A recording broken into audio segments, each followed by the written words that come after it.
Hi, everybody. So here I am dealing with the coronavirus like everybody else up in the Catskill Mountains.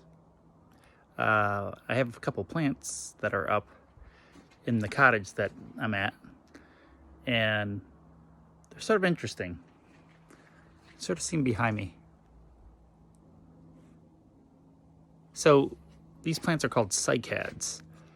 They're come from a very ancient lineage. They've been around since the time of the dinosaurs, and in fact, some people would even call these plants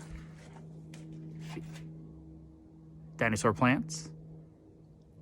So this is a time period that they popped up during the Mesozoic era, like 200 to 250 million years ago.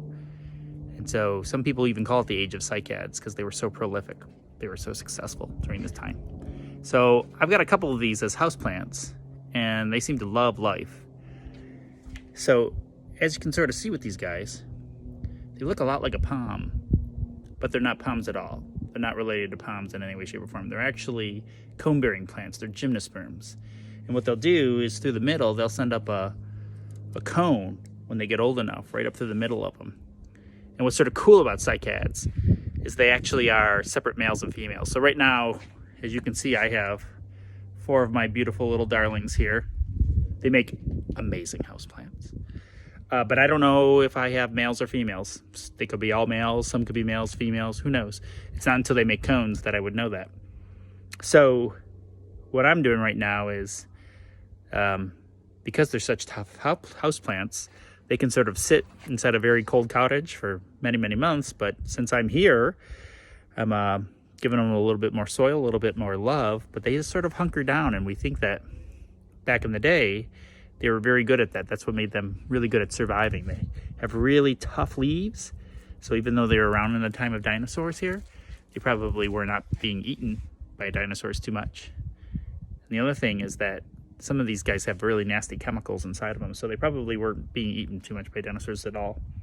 So one of the cool things about these guys is, can you see those down there? They have these really cool looking, like, strange roots that come up above the ground. So they call these coralloid roots because they look like coral. So they have normal roots, right? They got normal roots that are sort of growing down in here and doing all that normal stuff.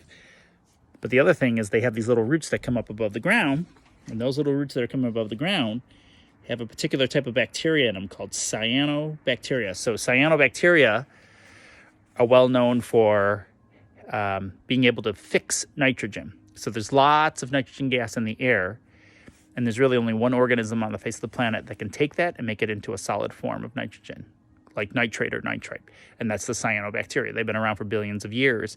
So lots of plants like legumes, right, crop rotation, all that kind of stuff have this relationship with cyanobacteria. But here's this really ancient plant, the cycads, that actually have this relationship as well. And so all their little coralloid roots have cyanobacteria in them. So when I'm adding a little bit more soil, I'm trying not to crush those or make sure that they don't get damaged because they're very, very important to the plant. But just an overall really cool plant, great house plant. I found these at Walmart. In fact, they were selling them for like $9.99 each. A person like me, I went crazy and bought 4 of them. All right, have a good day.